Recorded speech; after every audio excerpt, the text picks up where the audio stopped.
Good morning. My name is Lisa Ezel. I'm the Federalist Society's Vice President for our Lawyers Division. We're so grateful that you joined us today at I think this is technically our 8th annual Ohio Chapters Conference. We've been hosting this every year since 2017 with one brief detour during COVID. I just want to, every year when I come to this event, I think about when we started this program back in 2017. It was Ben Flowers, Matt Byrne, and I scheming. This was the 4th of our state conferences that we launched, and we now have 16. So you are one of the older conferences, and I think looking around the room, I think this is our largest crowd yet. I know we have more people coming later in the day, so congratulations for having such a fantastic turnout. For those of you who attended that first 2017 conference, I don't know if there's a show of hands, you might remember our keynote speaker, a little-known author at the time named J.D. Vance. So you were also ahead of the curve in Ohio when it came to hosting our now current vice president. I have a couple of housekeeping announcements before we begin. First, remember, we have CLE credit approved for this conference. You need to sign in. There's a QR code on your program, so please do that now. It's time-stamped.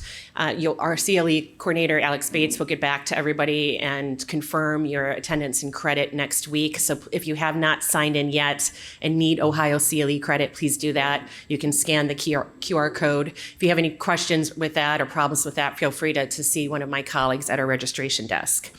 I also want to put in a plug for an April 10th event that I think the Capitol chapter is hosting. It's I think Professor Brad Smith is here, and there's a farewell lecture and reception. So I know the Capitol student chapter wants to invite everybody here to attend that. It's on April 10th. I think it's around 4 p.m. Details are on our website, and everybody should have gotten an email reminder about that as well. So hope to see you at that as well. I want to thank our breakfast panelists. What a great turnout. So many students and young lawyers in this room. I thought that was one of the best panels we've had with advice, and I know many of them are still here and happy to chat with our students. Another reason we wanted to host this conference is, we care a lot about what's going on in DC, but we really care a lot about what's going on in Ohio. Personally, I'm a Michigan native, so I care a lot about Michigan too. We still beat Ohio State this year, defending national champions, whatever. So I think there might be at least one Michigan student here. So, but we want to create that fellowship. I know there's so many people in this room who are ready, willing, and able to reach out and to our young lawyers and our students here. I know the advice in the last panel is, feel free to network. I have a stack of business cards myself. So if you're a student looking for career advice and like to connect with some of the attendees today after this, feel free to introduce yourself to me after this panel or during the breaks. I'll be here all day. We love working with students. One final shout out, my colleague, Peter Redpath, who's a VP of our student division, is also here. Peter told me this is his first time in Columbus. So if you're a student member or if you are a lawyer member who worked with Peter, please say hi and introduce yourself. He and his colleagues do fantastic work. So we have a full day ahead of us, and with that, we're going to start with this panel. I'm going to introduce the president of our newest lawyers chapter here in Ohio, Nathaniel Fauch, in Dayton, and he's going to introduce our moderator. Thanks all.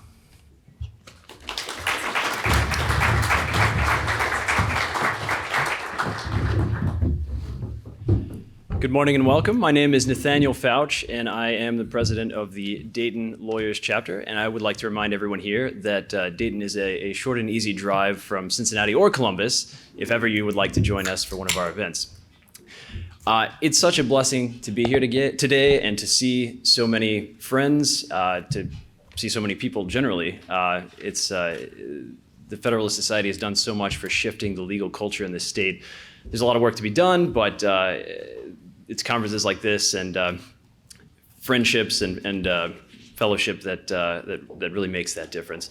So I'd like to introduce the 165th Justice of the Ohio Supreme Court, Megan E. Shanahan, who graduated from Kent State and the University of Cincinnati College of Law, who began her career as a criminal prosecuting attorney in the Butler County and Hamilton County offices, prosecuting over 50 jury trials to convictions. Justice Shanahan began her judicial career after winning election to the Hamilton County Municipal Court in 2011, followed by her appointment to the Hamilton County Common Pleas Bench in 2015, bringing a little bit of sanity back to that bench. And she just recently joined the highest court in Ohio, winning the most of any of the 6 candidates that were on the ballot, the only candidate to top 3 million votes, unseating Justice Donnelly. So please join me in welcoming Justice Shanahan.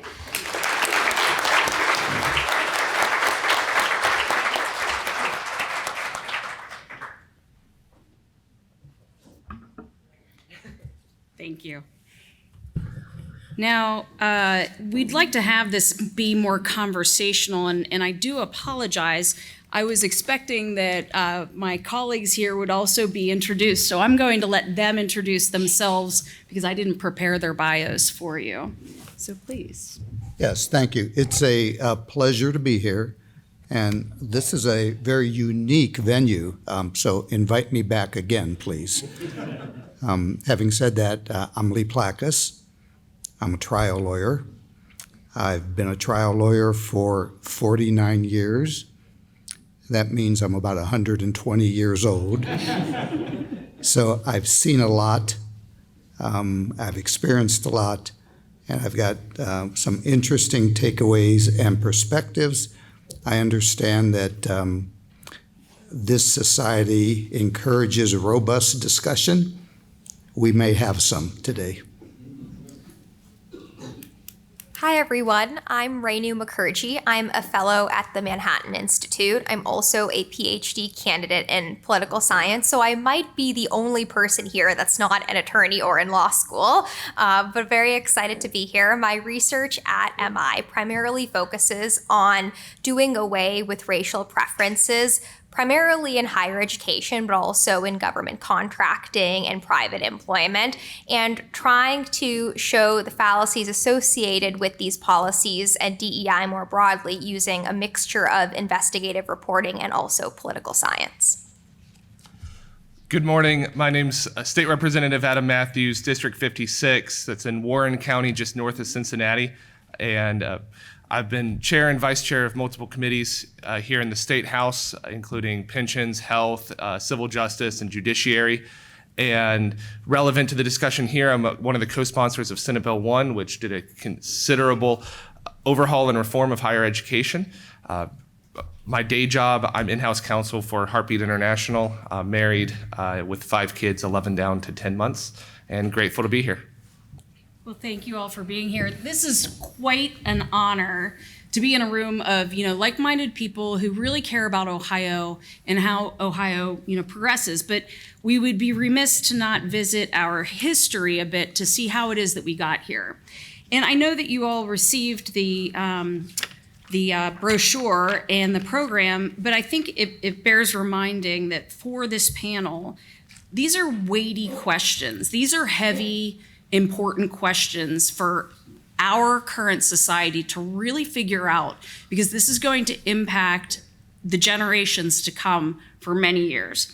So colleges and universities employ thousands of administrators, but what role do they serve? How do they impact tuition costs? Is reform necessary? And if so, what should it look like? To what extent should reform address DEI-related initiatives in admissions and hiring? Can private lawsuits under existing laws help address the challenges facing higher education? There are a lot of questions in just that summary, and we hope to answer some of them, but we also want this to be an interactive experience. So if you think of questions as we go along, I'm going to ask you to jot them down because we are going to leave time at the end. And there are microphones on either side of the room. I would ask, and I'll remind you again, to use those. But the best way to figure out how it is we're going to address and fix and right the ship is to look at how we got here. So let's talk about the history of how we got here. We have a complicated situation to deal with in higher education. I don't think anybody can dispute that, but it most definitely did not happen overnight. And it's been decades in the making. Rep. Mathews, I know you have a lot to offer here, but I'd like to start with Ms. Mukherjee and talk to us about the 1978 Bakke case. I know that you have done extensive research and are extremely knowledgeable on this. So could you kick it off for us? Sure, thank you, Justice. What's so crazy to me about the current DEI regime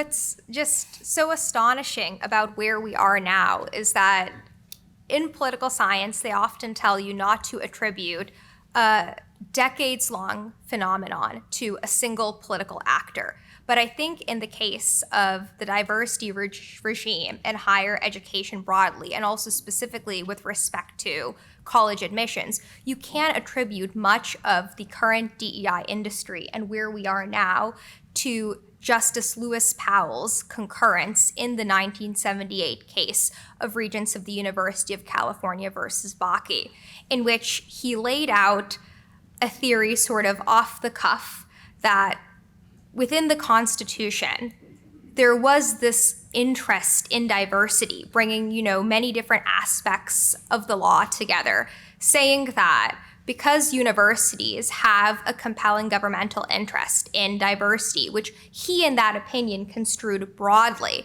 But of course, DEI advocates in higher education have narrowed that understanding to diversity becoming synonymous with race and ethnicity, particularly of so-called underrepresented minorities, that one opinion really charged the DEI industry that we're now seeing today. Of course, at the time in the 1970s, this was just a concurrence. You then had the Hopewood v. Texas decision in the 1990s in Texas saying, we're not going to allow UT Austin to use racial preferences because this opinion is just a concurrence. Then fast forward several years to 2003, and you see, shockingly, Justice Sandra Day O'Connor really raise this, give legitimacy to this idea, and finally have a majority of the court conclude that yes, diversity as synonymous with race and ethnicity should allow schools to consider granting preferences in admissions to certain races over others. That's all traced back to this one opinion that, again, if you read the actual concurrence, Justice Powell construes diversity much more broadly. That doesn't mean, his legal analysis is correct. I don't think it is. I'm sure a lot of you don't think it is. But he never once said that we should understand diversity solely to mean race or ethnicity. He said, we should understand diversity to mean a student from Idaho, a pianist, a football player. But of course, that's not what college admissions officers were very much interested in. So I think contrary to what you'll learn if you study political science and what political scientists would tell you, this is one very unique instance in which you can attribute much of the multi-billion-dollar DEI higher ed industry we're in now to one individual and his opinion. And of course, the encouragement from, when you look at the history of Bakke, his law clerks, faculty at Harvard Law School that encouraged this. But yes, this is a really unique instance in which there's this one political actor and he's had an outsized effect to where we are today. Representative Mathews, what do you say on this, the history? I agree entirely. The Bakke case really set the stage for this type of diversity regime. And the reason universities have become a flashpoint within this is a similar reason that it has in the employment area as well. Between Griggs versus Duke, which pushed the type of aptitude tests, functionally creating universities to have to be those gatekeepers, mixed with the type of workplace discrimination, hostile workforce, we've created a situation where, whether it's in the employment or the university spaces, these protected classes or protected class adjacent spaces have to have some priority. And this type of state action has put us in a really difficult spot. And, to paraphrase the Simpson quotes, lawyers are the cause of and the solution to many problems. And and that is where we've gotten now, and it's going to require a lot of litigation and legislative action to undo that state action. And so the universities being risk averse from these lawsuits, from Griggs, from Bakke, and from Meritor, really have ballooned the administrative state because one, they're risk averse, and two, they've had a free flow of money with student loans coming in that are guaranteed paid on the front end, and then they're not on the hook for it after that. And then you have results like Ohio State budgeting $100 million over 10 years for DEI administrators, which is not great and will not be continuing. Talk about that. Sure. Ohio continues to be a majority not degreed state. There are 11 million Ohioans, and we tax our citizens to provide a return on investment for all Ohioans to educate them, but still the majority of adults do not have a college degree. So we are taxing the majority of Ohioans to give a benefit, and it should be to create good citizens that then turn around, hopefully stay in Ohio, preferably stay in Ohio, but be able to build their businesses, support their families, and contribute to society if we are going to be good stewards of taxpayer dollars. And Senate Bill 1 is that legislative action, and it is distinct from dealing with Oberlin, dealing with Xavier, dealing with our private universities, because at some point these are creatures of the state. We select the trustees. It is taxpayer funded entirely. The athletic departments are separate in their budgeting, and so at some point the buck stops here because the buck starts here. And so having that type of authority over them to create a balanced conversation, to get rid of diversity statements in student applications or job applications, to make sure that there's civics as part of the conversation and part of the curricula, is something that I'm grateful that we were able to finally get done in this General Assembly. The governor has signed it with now Vice Governor Jim Tressel standing right next to him. And it will be really, really good for Ohio going forward to stand out in this type of place where education always has a purpose. And the better it's defined, the better that it will go forward from there. Talk about your work in Senate Bill 1. That's what you're referring to, correct? Yes. So Senate Bill 1 is a long time coming. Senator Jerry Serino from the Cleveland area has been the one spearheading this. I want to give total credit for him for fighting on this for years. And it has gone through committee, multiple revisions. And not only does it work on this, did we get it through committee, get it through some amendments, but we made sure that it allows universities to pivot to the next generation of students. We tightened and reformed some of the union and employment considerations as well for the universities, because there are some departments that have more professors than graduates, which does not make sense if this is going to be a taxpayer-funded organization. So we made sure that was adjusted. We made sure that our private institutions, which have a different purpose, for example, I want Ohio State to teach a diverse way on history and have all viewpoints there on history. I do not want to force Franciscan in Steubenville to have a diverse form of history there. They have their viewpoint, and that should be protected, but they're also not state. They are not a state institution. And so making sure that we have those guardrails, those distinctions here was crucial as we got it through. We worked with our colleagues, made sure that it was constitutional, passed muster, and looked at the pieces that especially made sense in the legal spaces to tighten that up, because anytime we do anything good, of course, a lawsuit will likely follow, and we will be standing strong as that goes through the system. You mentioned, by the way, Mr. Plakas, I haven't forgotten you. You're coming. I'm very We're coming. Very comfortable here. But we went down the road of Senate Bill 1, which is a huge topic currently, particularly around Columbus especially. But when you talk about classics versus civics versus DEI, explain, maybe you could enlighten us on why we need Senate Bill 1 here in Ohio, whereas states like California are attempting to reach the same end without using legislation, versus folks that are calling it something different, the classics versus the civics. What is your take on that? Why is Ohio's methodology and law, in your mind, I would assume, superior to these other suggestions?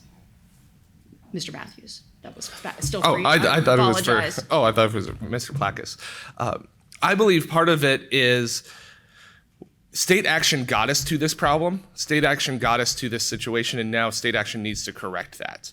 And California is slowly backing away where they have to on removing DEI statements, diversity statements, in response to the federal changes in the administration there. And so very grateful for that change to make sure that that environment moves.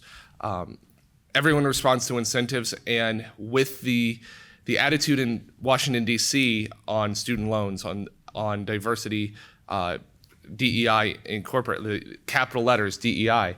As that changes, you have those universities. But doing it faster, stronger, and more accountable, the way that we're doing it and the way that Florida's doing it. Florida's gone even further in being very targeted with the new university in Florida on having targeted trustees, targeted focus on redirecting and having a flagship school on this type of open inquiry, on this type of balanced conversation.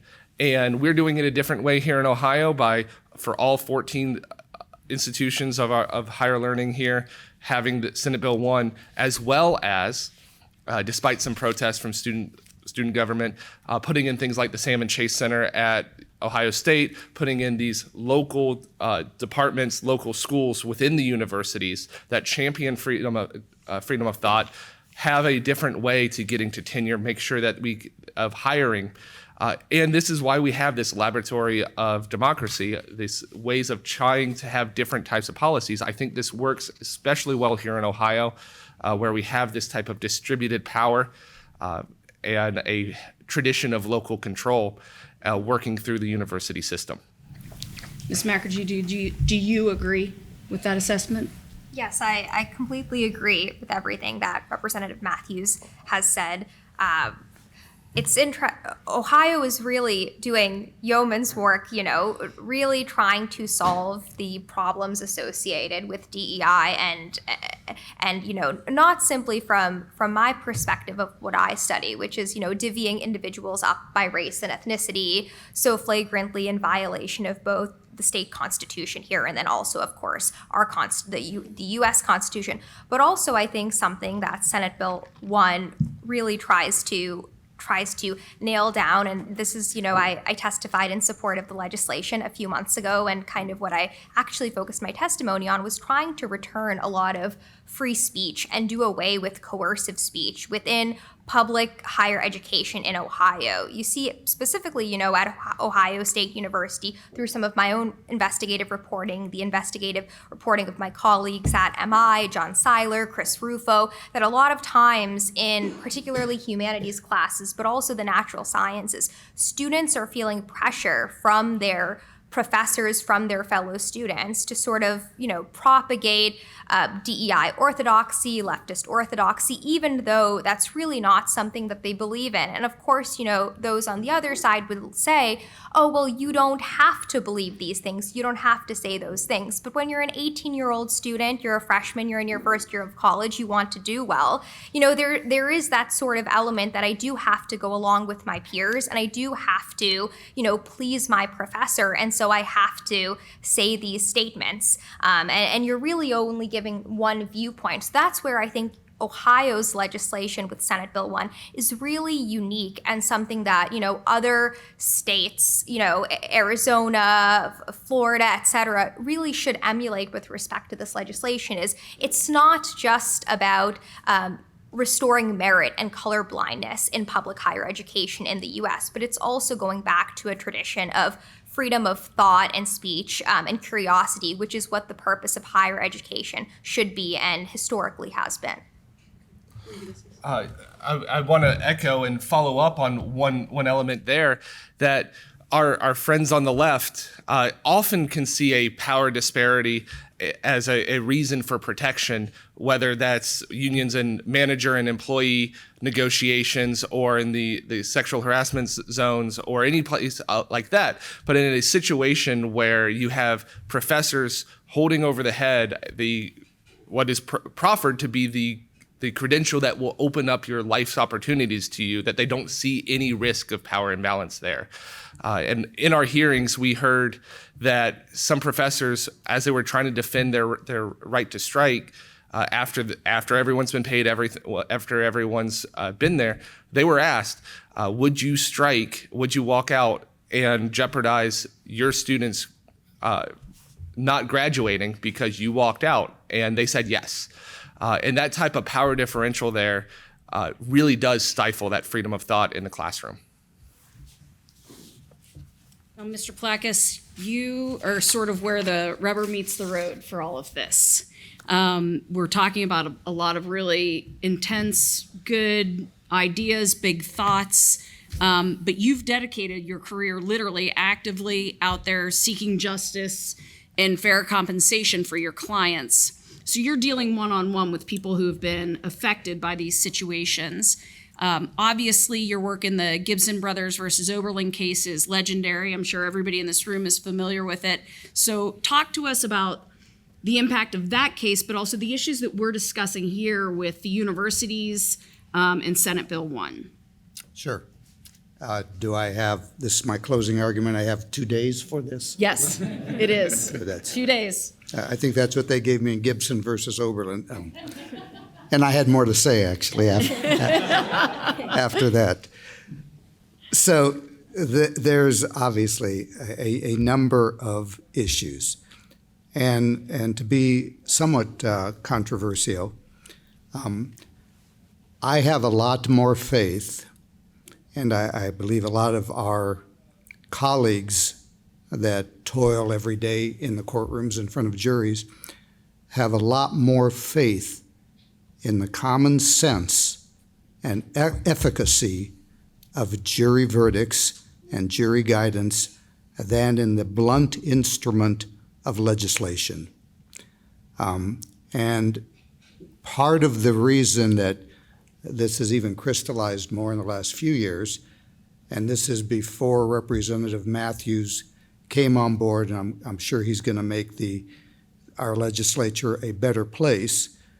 But it's real easy to cite $62 million worth of reasons why we shouldn't trust the blunt instrument of the legislature, and I'm obviously referring to First Energy, and there's several people in jail.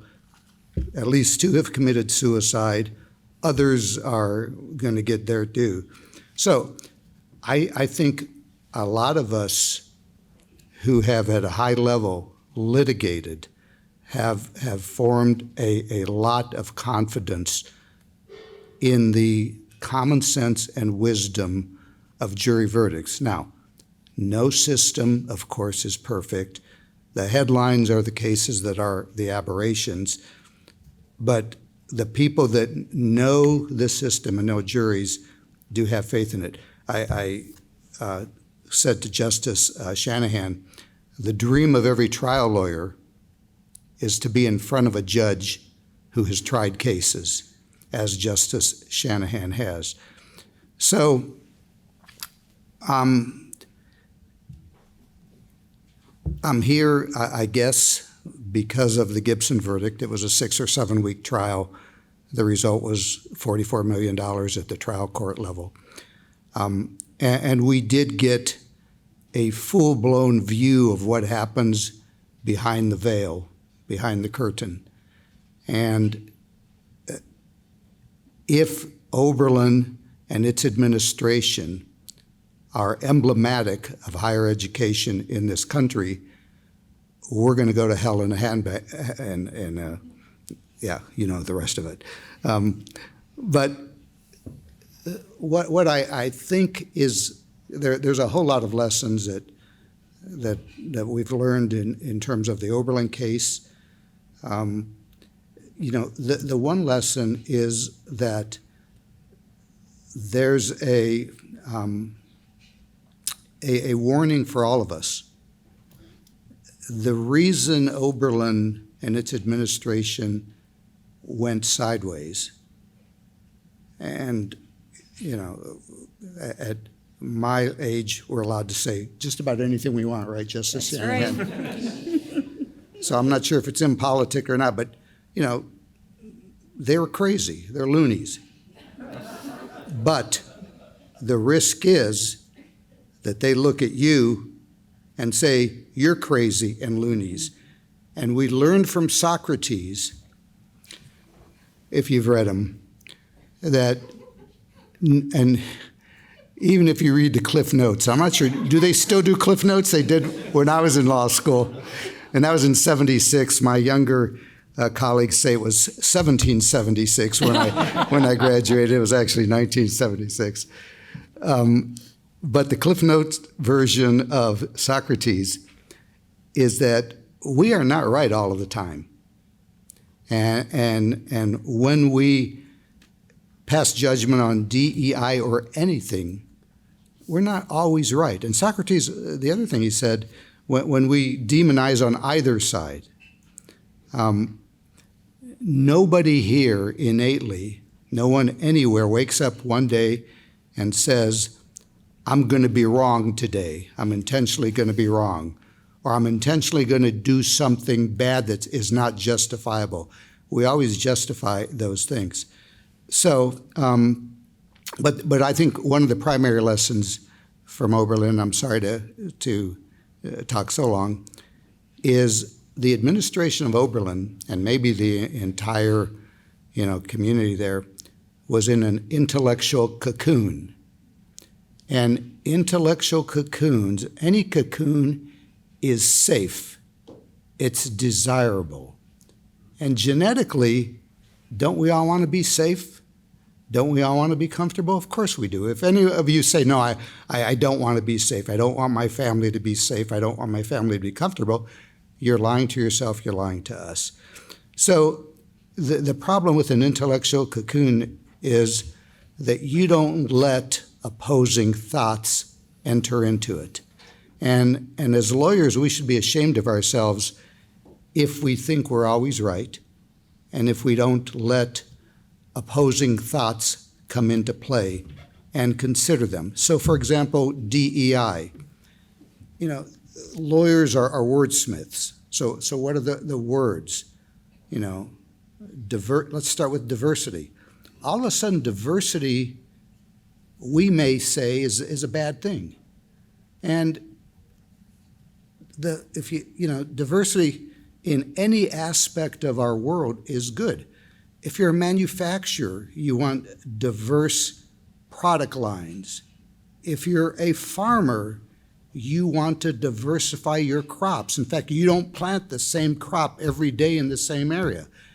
If you're a professional, when I went to law school, we had, I think, 170 students in our class.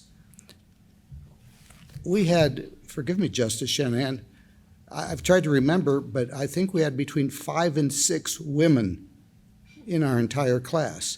So is that good? And is there something that has happened over the course of time to make sure the very capable, intelligent people of any gender rise to Justice Shanahan's level? I practice a lot in Summit County, Akron, Stark County, Kent. In Summit County, in the General Division of the Common Pleas Bench, there's 10 General Division judges. All 10 of them are females, and they're all doing a good job. In Stark County, it's 4 out of 5. So what has happened? So I think we're on both sides, whether we're far right or far left. We're quick to say, this is bad, and we're going to do something about it. And it's a blunt instrument. And I think we have to get out of our intellectual cocoons. When I was driving down here, there's a painful exercise that I do. When I was driving down here, I first put on and was listening to MSNBC. and I found my car drifting to the left and going off the berm. So when I drifted to the left, then I turned and put my radio on Fox and Friends, and I drifted and I was hitting the berm on the right. And so then I searched my satellite radio to see if there was an Aristotle channel, because you know what he taught us, the golden mean, moderation in all things. There wasn't an Aristotle channel. So as the last resort, Justice Shanahan, I put on Jimmy Buffett, because I figured he had a lot of common sense and he was good. So I'm not sure now after my monologue what your question was. But I could either keep talking for the next 2 hours or stop right here and let you redirect this panel. Well, I'm actually going to redirect you back to the Gibson versus Oberlin case. You had indicated that things kind of exploded at that university and were really out of control when this all happened. Talk to me about what it was like, the state of affairs, to enter into that realm and to manage the personalities, the things, we just read the case law. So you only get a glimpse of really what happened. And it is jaw-dropping, some of the things that the university officials just flagrantly said, no, this is what we did, and of course this is what we did. How do you as a trial attorney navigate that and manage that without saying, you people are crazy, like you just said? Well, and actually, we just about said that to the jury. And the jury actually, so the compensatory verdict was $11 million. Punitives were $33,240,000. I asked for $33 million in punitives. They gave me more than the ask.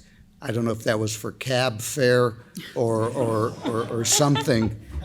But the heartening thing about that, and the lesson that I think we learned, is number one, our society wants there to be adults in the room. And in terms of Senate Bill 1 helping to cure that, that's a good thing, even though I've made reference to legislation generally being a blunt instrument.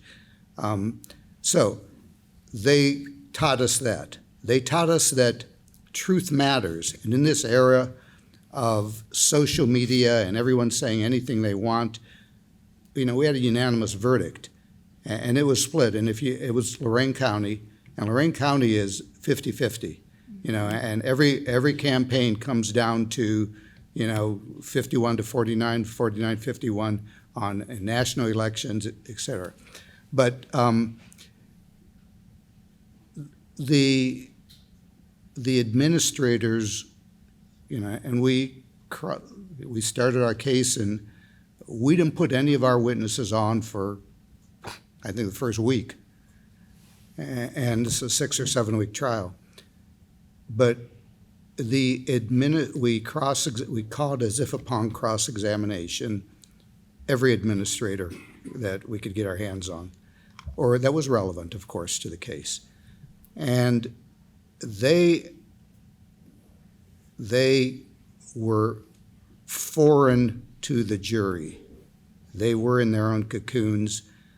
We quizzed them on language that they used, and it was just disheartening for me to see that. Now, having said that, as Representative Mathews says, it's a private college. They've got over $1 billion in endowments. They've got some great notable alumni. And I think if they had their counsel or their representative sitting here, they'd say, this is the clash of ideas. And so that's why I don't want to judge them. So even though it's strange or foreign to me, I think that we have to remember, what we learned, in first year torts class in law school, and that the justice system if it provides a pathway to right wrongs, it'll do the best job of any institution that we have. I think it'll do a better job than legislators, with all due deference to Representative Mathews, and I think you'll do great. You graduated with a law degree from the same university as my son, Notre Dame. And so the trial judge said that we won the case by a 1,000 cuts, but he said 1,000 email cuts. And there was, I could, if we had a screen, I would regale you with some of the emails that were crazy. For example, one of the emails we captured after a huge fight was the dean of students saying that she was going to unleash, I shouldn't even say this, but it's in an email. She was going to unleash the students on the Gibsons or somebody else. So when a jury hears stuff like that, they explode. There's probably a dozen of those kind of things. This seminar isn't about the Gibson case, but the other heartening thing was that the Gibson case seemed to appeal to both sides of the political and societal spectrum. So I appeared twice on Fox and Friends in its national telecast. I appeared on Sunday morning CBS with Ted Koppel, who did a news program, and he actually won an Emmy Award for his program on the case. And we had editorials supportive from George Will on the right and Nicholas Kostoff from the New York Times on the left. So what other, so that was heartening to me, and it told me that, we really are on the same team as Americans and as human beings, and there's ways to fix this. And if someone had asked me before Senate Bill 1, what do you do? And I've read Senate Bill 1, and it's enthralling reading. We could put more commentary and things in if you wish. But. The thing that scared me when I saw it, and I think there's a whole lot of good things in there, Representative Mathews, but in terms of a blunt instrument, it identifies thou shalt not engage in certain, taking a position on certain controversial beliefs or policies, such as climate policies, and it goes on and on. So if I'm sitting here as a Supreme Court justice, which of course I will never be able to do that, and clearly I'm not qualified to do that.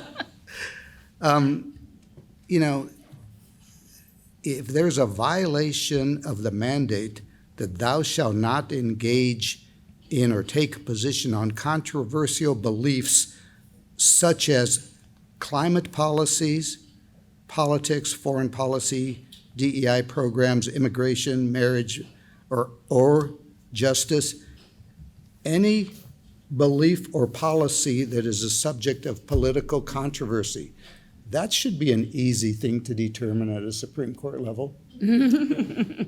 So that's, I'm in favor of the clash of ideas. I'm in favor of courtrooms and juries and judges setting guidelines. I'm in favor of them creating the rails in our society. And I am less confident that most legislative bodies can do that. And if you want me to, throw a hand grenade and again, this isn't directed to Representative Mathews, but I had a colleague come to me and say, we do have three branches of government, and I told you we're going to have some robust discussions. We do have three branches of governments, and we have the administrative branch, the judicial branch, and the lobbyist branch. And I'm sure you're going to clean that up, Representative Mathews. So I'm not sure if that was responsive to your question, Justice. Well, you believe, obviously from your statement, you believe DEI was intended for good, but then essentially those cocoons, the abuse morphed it into what we have today. But you also believe the method to right the ship is not through legislative action, but through individuals, through communities, through the justice system. That's right. Rep. Mathews, what do you say to that? I agree in part, disagree in part. I believe first the element, and I don't have the one printed out in you, but I believe what we wrote, and if it's not, was to the institution writ large, was not to class discussions, was not to students.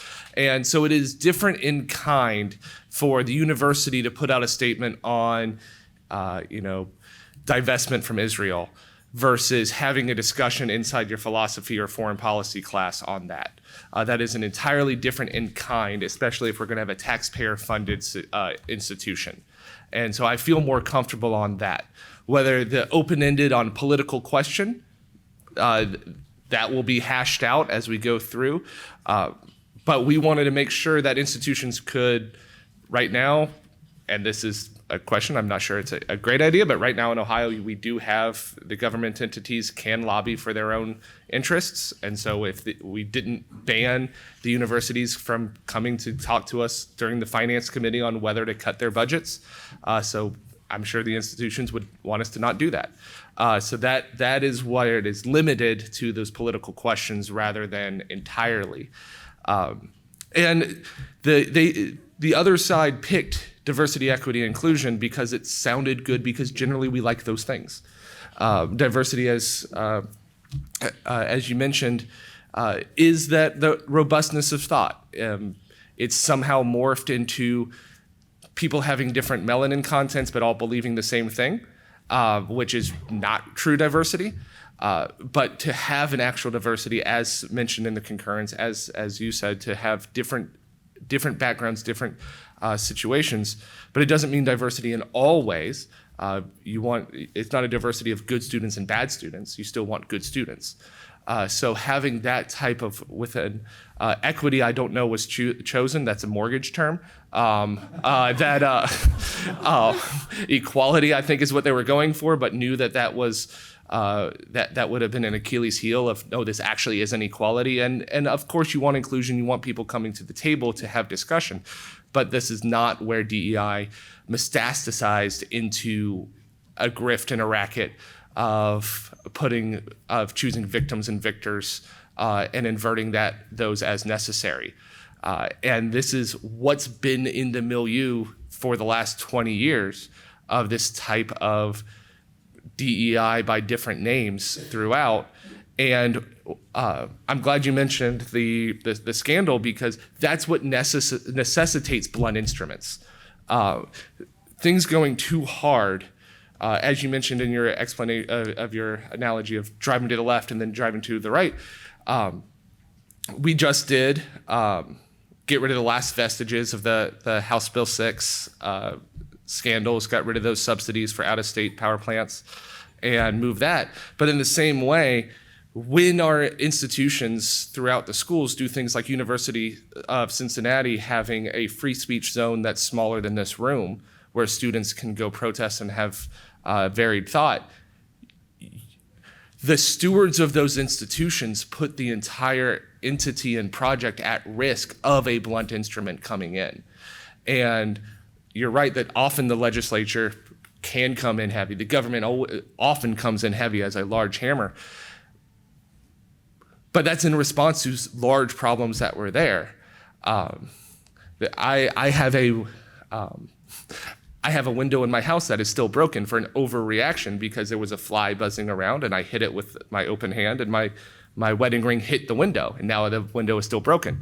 But it is an overreaction to a bad situation, but that still needed to be fixed, and often may overshoot, may have some considerations, but I think responds to the issue at hand in a way that sets us up for further success in the future. Do you anticipate, and Ms. Mukherjee, you have a lot of experience of examining states who have dealt with these issues or in the process of dealing with it. Do you anticipate that there will be some modifications as we move forward to Senate Bill 1, once it's signed in and implemented? What could you anticipate being a refining aspect of, as Representative Mathews refers to, a stern correction? Sure.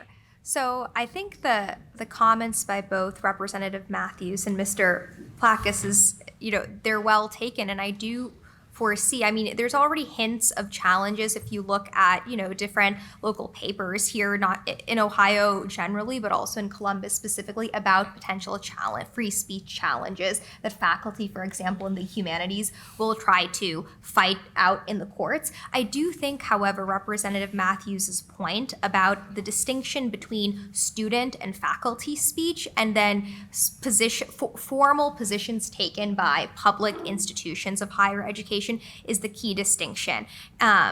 That's how I have read the Senate Bill 1 largely, and I think, even in Senator Serino's defense of the legislation, he's the mastermind behind a lot of this. And even in his explanations of this, both in testifying and then just speaking publicly, he compares Senate Bill 1 to the Calvin Declaration, the famous Calvin report from the University of Chicago, really advocating in favor of institutional neutrality for both public and private institutions of higher education, making the point that while it's the role for faculty, the professorship, the students to have robust discussions and welcome all viewpoints within the classroom, it's not necessarily the position of the university itself, or to take a position on certain. So the exact quote or language from this declaration is quote, social and political issues, end quote. And so I think the distinction between student and faculty speech, classroom speech, and then institutional position taking is going to be key, both in defending the legislation in the court of public opinion and then also defending it in the literal courts going forward. Mr. Plakas, do you think that Senate Bill 1 being directed in the way that Representative Mathews and Ms. Mukherjee are describing it, more as a direction to the university as a whole, as an institution, its administrators to behave in a certain way, versus individuals within that university, the students, the professors being able to teach varied ideas? Do you agree that that's an adequate distinction, or do you think it's a distinction without a difference? I think it can morph into the latter.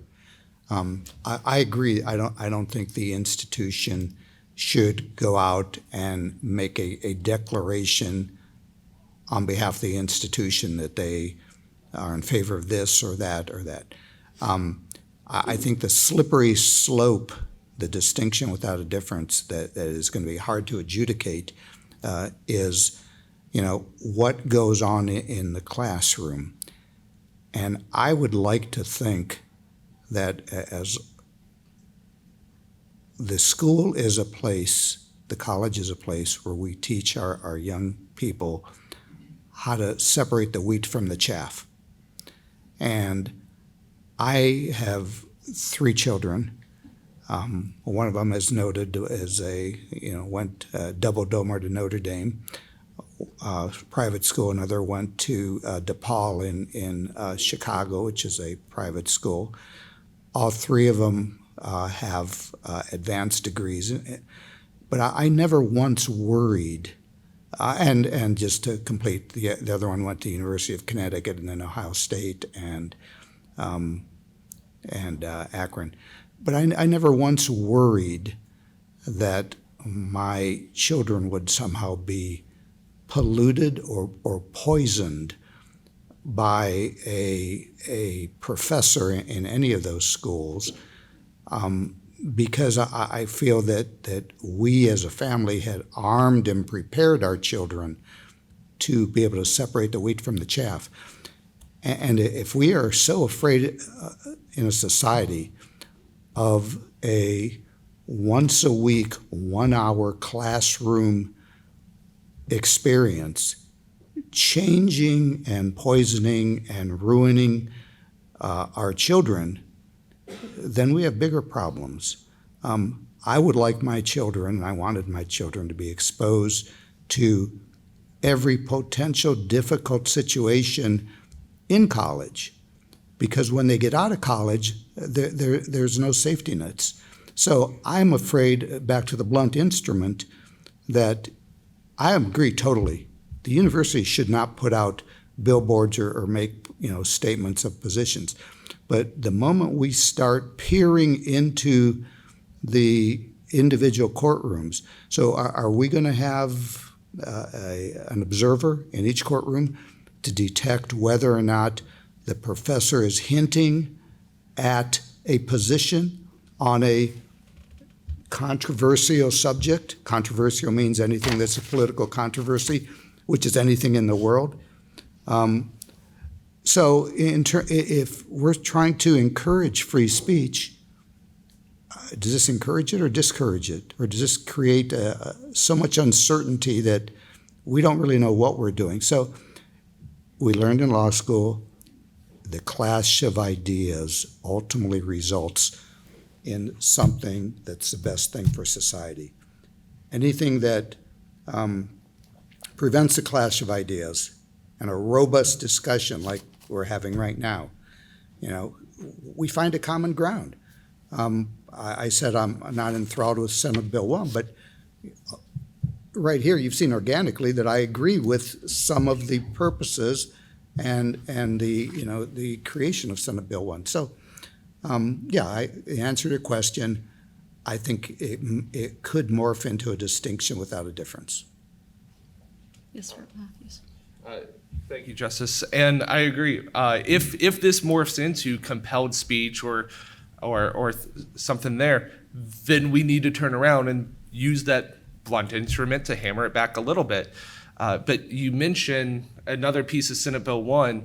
You say, if we're afraid of one class or one credit hour or something morphing, it's not whether we're afraid of it or not. Is that government's role? And another element of Senate Bill 1 is removing that compelled speech on having required classes for graduation that are in this DEI space. We had students come in testify that they were required to choose of one of three of women's studies, feminism, and like civic activism as a requirement for their degree. And that for a state-funded, taxpayer-funded marketplace of ideas, that would just be just as problematic for if they were required to go to mass every week at Ohio State. And that is trying to work through that type of creating the marketplace of idea that has sometimes, because of state action, has grown and overgone its grounds. The only way to fix the problem created by government is to use government for that solution. Do you agree, Ms. Mukherjee? I do, and I think I'll just add that there's less fear of that, of not having a robust. To tell someone, you shouldn't fear the robust exchange of ideas. Of course, I completely agree with that. I think what's important to note, and empirical research shows that, is that it's in many institutions, not just the private Ivy League campuses that are frequently in the news, but in many large state universities such as Ohio State, Arizona State, University of Florida. There's not much possibility for robust exchange of ideas when you look at the ideological composition of the faculty. And this is not just in the humanities and social sciences, but even in the natural sciences. And so, there's the Harvard Crimson, to take it back to sort of ground zero for a lot of this at Harvard. The Harvard Crimson, every few years or so, does a faculty survey of their College of Arts and Sciences. And every single year, to sort of, declare, they do two things. First, encouraging the faculty in this particular part of Harvard to share what their political affiliation is. So are they registered as a Republican or Democrat? Do they identify more as conservative leaning or liberal leaning? And what they found year after year is through the entire, arguably the most famous College of Arts and Sciences and the oldest private institution in the US, there is one conservative. That's Harvey Mansfield, and he's on the verge of retirement. And so, this one of the most famous intellectual enterprises in the whole world, freedom of thought and debate in that enterprise is resting on the shoulders of one man who, loves what he does, but he must be exhausted after all of these years. And so that's a situation, and you see this at, when you look at a lot of, as Representative Mathews is alluding to, the general education requirements at Ohio State University, one of the worst offenders of all of this is the University of California system that the Trump administration announced last week that they're finally going to go after, the first administration to really do this.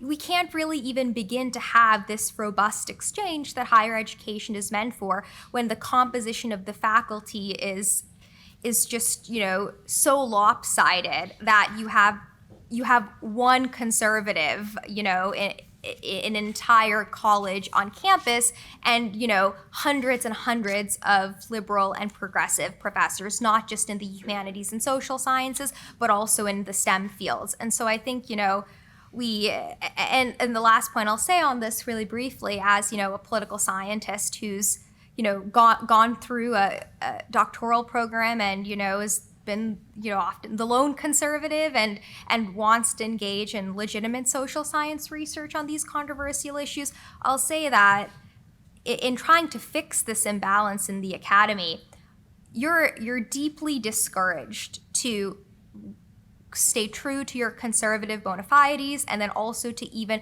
go into academia. And so I think that's why you have state legislatures trying to get involved. You have the courts, you have more lawsuits from private individuals being fielded. You have more class actions being fielded sort of in line with Students for Fair Admissions, because there needs to be other mechanisms in kind of reforming the university so you can have the exchange of ideas that's meant for.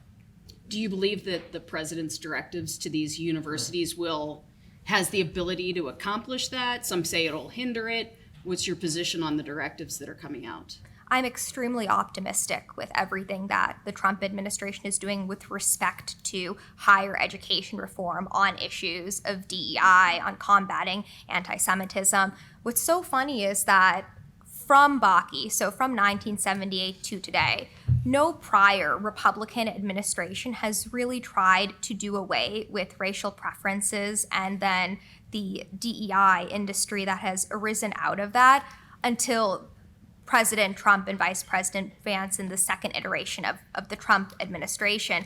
In fact, when you look at reporting both academically and in popular media on revoking federal funding from institutions that engage in discrimination, in race-based, gender-based discrimination, et cetera, over the years, the reporting says, this is the, quote, nuclear option, end quote. And it really should not be perceived that way. If you're breaking the law, if you're discriminating on the basis of race and you take federal funding, it really is as simple as that. You either agree to comply after this finding via a thorough investigation has been made against you, or if you refuse to comply, then, you're sued, you lose your federal funding. And so I do think the measures that the Trump administration has been taking is going to solve a lot of these problems. And I'll end on that.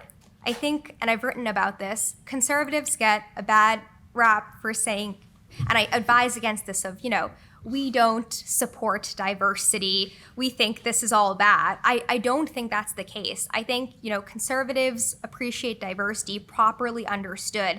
It's the foundation of the United States, and it's a natural process. You see this in President Trump's administration. You have Susie Wiles, she's the first female chief of staff. You have Caroline Levitt, she's the youngest press secretary, in the history of the U.S. of an administration. This is natural diversity, and that ought to be celebrated. When it shouldn't be celebrated, and I think what President Trump is trying to go after the universities for is social engineering, which has always been illegal and just has horrible outcomes, as we all know, throughout the history of the U.S. Very good. Yes, Mr. You know, I don't think the ends ever justify the means, but I guess the thing that I've been trying to wrap my head around is what I mentioned. When I went to law school, 5% of the students were females, and now 50%. And I just would like to understand how that happened, because this is how it should be. It should be based on, I'm all in favor of organic diversity. That's what we all strive for. But, up until 1976 at least, we know that organic diversity didn't occur. And I'm wondering why. And is it almost like a heart attack victim where DEI was the electric shock that got the heart going again to get to the point where 50% of our student population is female? And I think that's a good thing. I would tell you, I will not go into any significant jury trial of any length without a female co-counsel. You're looking at a jury, they're looking at you for a week, 2 weeks, 10 weeks, whatever it is, and half of them are females, half of them are males, and the diversity of thought, of understanding your audience, is important. So I don't like ends justify the means. I don't want artificial diversity. I want organic diversity. But don't understand why in 1976, and probably I should check to see when it became 50-50 in our law schools or in our colleges.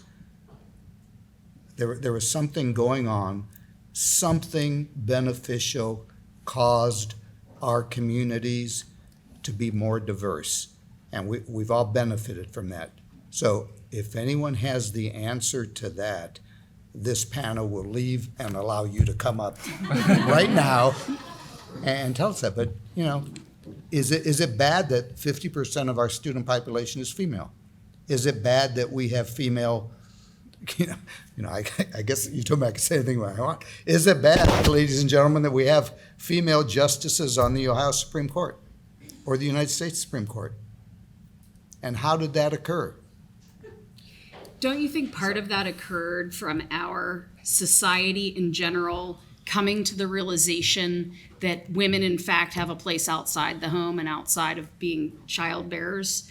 Don't you think that in the 70s there was an awakening among women across the country to say, I can do the job my father and my brothers are doing, and that should be given some credit for our eventual situation that we have now where things are more 50-50. It was purely just a societal awakening and women standing up to say, no, I'm going to take what is rightfully mine. And I like that and agree with it, but what happened in the 60s and 70s? Students on campuses protested and went crazy. I'm a child of the 60s. I was at University of Akron on May 4th, 1970, when they shot 4 people at Kent State. The 60s and 70s, because of student activism, uncontrolled by any legislation or administration, I think that's what propelled the organic movement that Justice Shanahan talks about. Yeah, it was organic, but there has to be a trigger, right? Sorry. No. And not sure what that trigger is. I think there's multiple causals. But if we're talking blunt instruments, we're here now with blunt instruments, and it's not 50-50 male female in colleges. It's 60-40 female to male in college enrollment right now.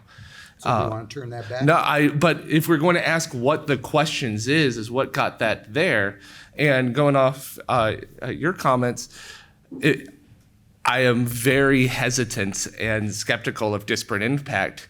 But if we're looking at university professors, there is not a single group other than conservatives that we would accept as bald-faced that said, well, only one out of this entire faculty is conservative, or only one out of this entire faculty is from this state or from this ethnic background or anything else. So there are other blunt instruments other than just government that step in to form the situation that we're in now. And there's nothing necessary to say that we have to turn around the 60-40 on college enrollment unless there is something that we are failing our male high school students, which may or may be the case. And so if we're looking into that, making sure that we are looking at true equality of opportunity, whether that is the government setting that up or cultural or whatever, continues to be an ongoing fight on those tweaks, adjustments, blunt instruments, or otherwise. Ms. Mukherjee, anything to add to that? I think what I'll just briefly note is that in a lot of my research on this, and perhaps this is somewhat controversial to say, but in having things be 60-40, 50-50, would I'd say that anyone in an institution of higher education, if you were accepted based on your merit, your accolades, regardless of your race, ethnicity, gender, sexual orientation, whatever attribute, then you deserve to be there. In my research on affirmative action in higher education, in private employment, et cetera, and I've written on this extensively, and it's always a shock when I speak to those on the political left that support racial preferences, is when you get individuals who are racially Black or Hispanic, or in the employment context more so Asians, where they do benefit from racial preferences, with legal firm diversity fellowships, et cetera, saying we don't support this policy because it places a stereotype or a stigma on us, that we are only here. I feel that way as a woman, as a political scientist, as a fellow at the Manhattan Institute. I don't want anyone to think that I'm part of these institutions because of an attribute, but rather because my research is compelling and thoughtful. And this is also something that, Justice Clarence Thomas has written about very beautifully over the years on his opinions that concern racial preferences, and in his own life story. That one of the drawbacks of these policies, I'm not talking about in the 60s or the 70s, but really where it's morphed to today, is that all that matters with respect to you is not, your anything arguably truly interesting about, your extracurriculars or your interests or your academic successes, but, what's the color of your skin. And that often does place a stigma on individuals that are perceived as the supposed beneficiaries of these policies, whether it's respect to race or women with respect to gender. And something that might be interesting for anybody to look at is that about 2 years ago, the New York Times did a focus group with about 12 high school seniors. They were Asian, Black, and Latino, asking them, this was right before the court was hearing oral arguments in the Students for Fair Admissions case, do you support affirmative action in college admissions? Every single Black and Latino student in the focus group said we don't, because it imposes a racial stereotype on us and will make our peers think that we are only on these elite campuses because we fill some sort of diversity affiliated quota, not because we got a 1550 on the SAT, or we're valedictorian, or I play the oboe and I'm in the State Symphony Orchestra, or I'm the quarterback of my football team and I'm all American. And so I think these are high schoolers talking. This is the New York Times. The New York Times editors who ran this focus group were shocked, and they said they were shocked. And so I think that's that's a real drawback that we have with these policies when it's not natural, is that it can devolve into all of this, and that's why I have hesitation around all of this and then this sort of language. I'm going to open it up to questions in one moment, but I have one final that I'd like all three of you to answer, and it's this. Mr. Plakas, you indicated the clash of ideas results in progress. We all can agree with that. How do we as a society rip the veil off of what the media and social media is impressing on our next generation so that they're equipped to engage in this meaningful discourse at university? Because this isn't just about controlling what the universities do once they're there. It's about what we're exposing our children to at a younger age, and particularly what the media and social media exposes them to. So we'll start there at the end. Rep. Mathews. More speech is good, and having free speech platforms is very solid. Whether that's social media, having that available, whether X, otherwise. And then in our institutions, especially our public institutions, having that freedom to speak, especially at the inflection points of junior high, high school, and college, having those robust ideas without fear of retribution, either in the classroom or socially. I think with respect to social media specifically, encouraging the young people in all of our lives to consume a variety of media and outlets and perspectives. My younger sister is 21 and a junior in college, and while we were raised in a conservative family, she has friends and faculty members that have very divergent point of views. So I tell her, you should listen to National Review's The Editor's Podcast, and maybe here or there listen to an episode of Pod Save America, just to kind of really understand and then come to your own conclusion. So in this world of social media, I think encouraging, the younger people in our life to play with both sides of the aisle is a service to them. Okay. Mr. Plakas? Yeah, I think it's a huge problem and a huge challenge.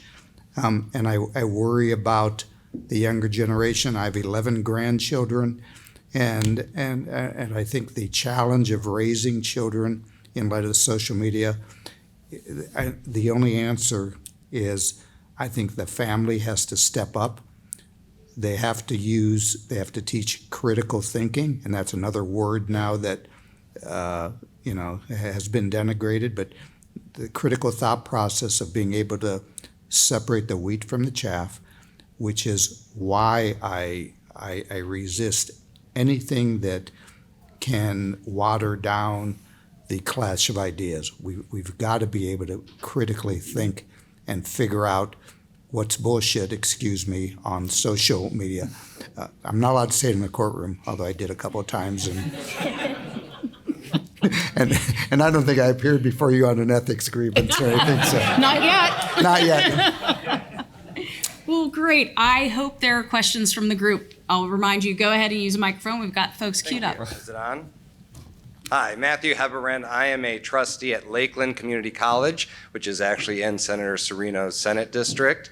What you guys just talked about kind of naturally segues into my question, because you're talking about the other influences that are in students' lives. And Attorney Plakas said, I'm not worried about a professor saying anything. No one professor is going to change a student's mind, but their peers will. And another comment that Attorney Plakas made was the student activism from the 60s and 70s. And I think we're all familiar with the student activism that currently takes place. And in my experience, both at the undergraduate level, the law school level, and now in my position as a trustee, the instigator of all of this tends to come from student activists. That in each of the experiences that I've had where a school has, in my view, violated someone's right to free speech or freedom of protection, started with a student complaint, where there was actual coordination typically between students, faculty, and the administration. I experienced this personally as a trustee who has tried to review the diversity, equity, and inclusion policies at Lakeland, where I've faced protests that were coordinated between student, faculty, and the administration. So how does Senate Bill 1 address this phenomenon? And does it potentially exacerbate it with classifying things as controversial beliefs and allowing students to rate their professors on that? Or are we going to see an inadvertent skew based on student activism and coordination? And in terms of, are there any alternatives outside of Senate Bill 1 for us as attorneys to be thinking about in terms of trying to protect students and faculty and other staff members' rights to both equal protection and free speech? I think it's to you. Okay. Part of the student activism is thank you very much for your comments, and thanks for serving as a trustee. Part of it is if the state needs to support our universities and colleges on defending themselves. It is an odd situation where conservative speech gets classified as violence and liberal violence gets classified as speech. And it is incredibly frustrating that student activists recognize those rules and act accordingly. And them weaponizing, as I opened the using civil rights mixed with workplace discrimination, hostile workforce, and saying I feel unsafe unless I get a ethnic club having $50,000 a year. And having those types of things there, we take away that in Senate Bill 1 makes it so that those types of demands aren't allowable and enforceable. But anything we can do to help create that, because speech is speech and violence is violence, and missing those up and painting it up as activism creates a situation socially as well, where you may have these, the Free Palestine things, and I know that that's a very small subset that gets a lot of media attention, but then that still disrupts the educational space. And the people that aren't engaged in politics, we are a special set that are spending our Fridays, whether PTO or whatever, to be here to talk about center-right legal theory. But most parents sending their kids to school are doing what they think is the path to setting them up for success in the future. They don't have, many of them don't have an originating principle or a mission statement for their families. They just want to think that they think this is normal and this is a normal thing to do. And so when confronted with, do we go along with the mob or just the loud, annoying, threatening group of student activists, or do I stand up against that? The university needs to come in on the side, or the community college or whatever needs to come in on the side of having a free marketplace of ideas. And if the marketplace of ideas is an analogy because it's like trade, if there are pirates attacking the trade ships of the marketplace of ideas, the government needs to step in and stop that. So. Yes. Representative Mathews, I wanted to talk to you about the way you equated requiring feminism classes with religion and attending Mass. As a fellow Notre Dame law grad, I am curious about that, particularly since when I was at Notre Dame, we celebrated just the 30th anniversary of women being able to attend that university. And I'm sure you would agree that there's no problem with requiring students to take world history or American history, throughout which women were denied the right to serve as elected representatives and to vote.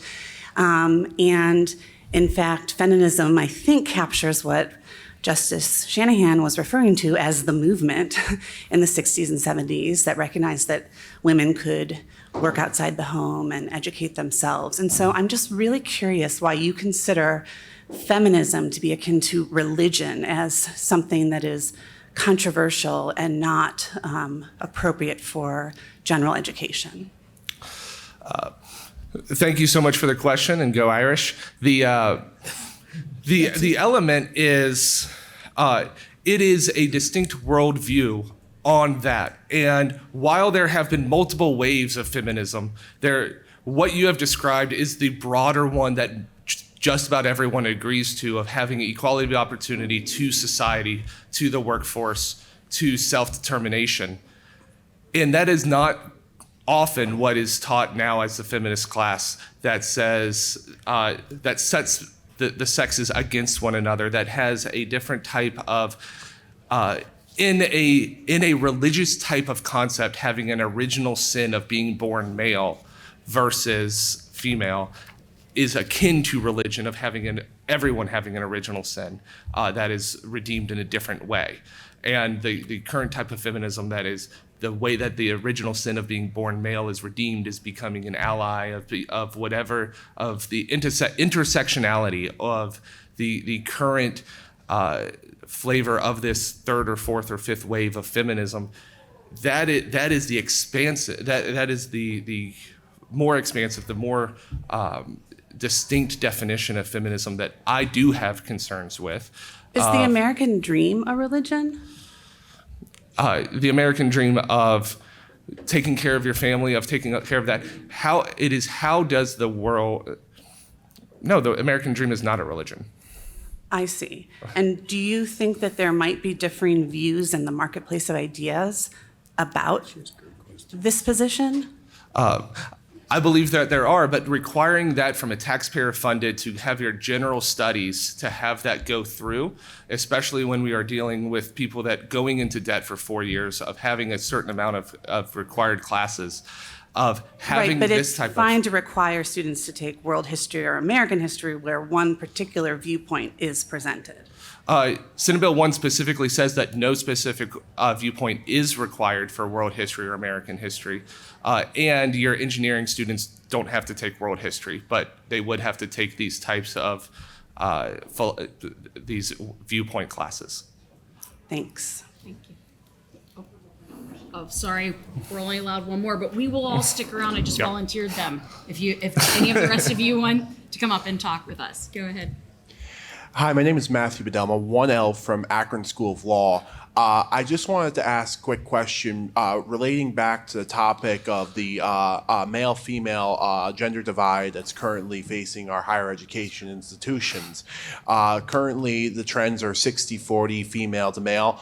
And I believe at the time that the Title IX was passed, that was about the same split and divide, except it was 60% male, 40% female when Title IX was moved towards helping girls go to college. And so I really wanted to just kind of challenge the panel and just ask this question: what should we do for men to try to fix that divide in the other way?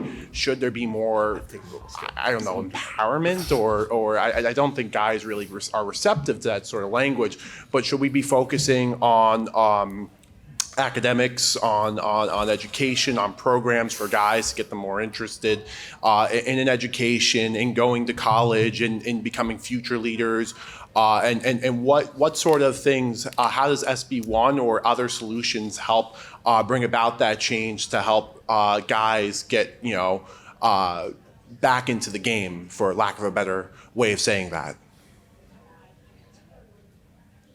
No, I've taken the last two. Oh, yeah. Thank you for giving me the easy one. Interesting question.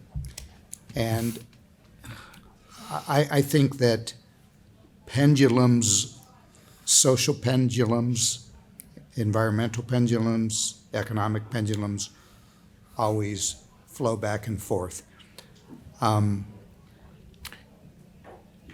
I wouldn't be concerned with a 40-60 split or 60-40. I'm concerned with a 95 to 5% split. I think that the avenues are still there, and I don't know of any instrument that we can now utilize to encourage or mandate 50-50. I think, no system is perfect, and I'm fine, and I'm not sure if this is in politic or not, I'm okay with 40-60. If in fact you come back next year and you say now it's 30-70, and the year after that it's 80-20, then we have a problem. And then we have to hire some good psychologists, psychiatrists, and career planners, and actually go knock on Adam's door and say, "Fix this," with whatever blunt instrument you have. So I'm sorry I can't give a better answer than that. But I think we're in the realm of it's not perfect, but we can deal with it.